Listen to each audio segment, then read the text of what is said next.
History professor who's been teaching Russian and Eastern European history at the University of South Alabama since the 1990s is keeping a close eye on the conflict between Russia and Ukraine. WKRG News 5's Tiffany Gray is live in the studio tonight. Tiffany, he has a prediction about what's to come. Yes, she says there's no real way of knowing how this all will end. However, she does believe Ukraine will stand their ground.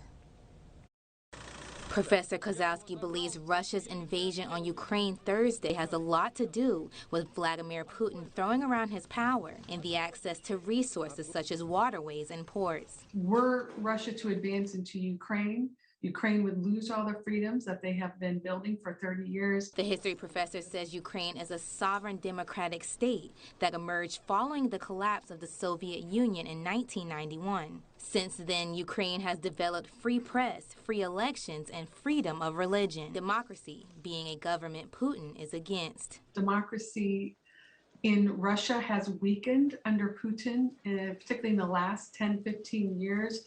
In Ukraine, democracy has strengthened. In Russia, in contrast, we have seen is just erosion of all these rights.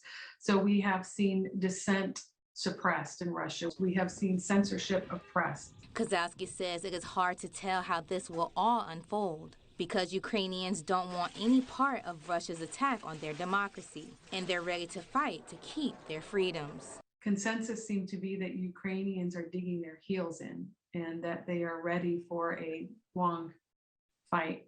What will be Putin's off-ramp in the sense of if he's seeing that this is a bigger conflict than he thought? He was thinking he would move into Ukraine, chip away at it quietly, and then it would be over within a week and Russia would have that space. Kozlowski also says this is a challenge to NATO, a global issue, and will impact local economies, including cybersecurity and gas prices. Live in the studio, Tiffany Gray, WKRG News 5.